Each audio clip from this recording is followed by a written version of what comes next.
ભારતીય ક્રિકેટર ચેતેશ્વર પુજારાના સાળા જીત પાબારી વિરુદ્ધ પૂર્વ મંગેતર દ્વારા દુષ્કર્મનો આક્ષેપ કરવામાં આવી રહ્યો છે.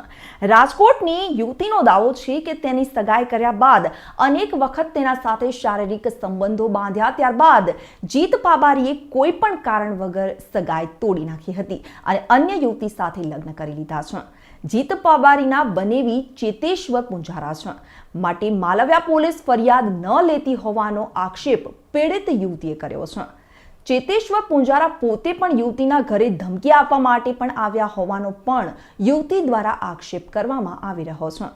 ચેતેશ્વર પુજારાના નામે મને અવારનવાર ધમકી આપવામાં આવતી હતી અને આ સાથે જ યુવતી દાવો કરી રહી છે કે જીત પાબારી દ્વારા સગાઈ બાદ તેને માર પણ મારવામાં આવ્યો હતો.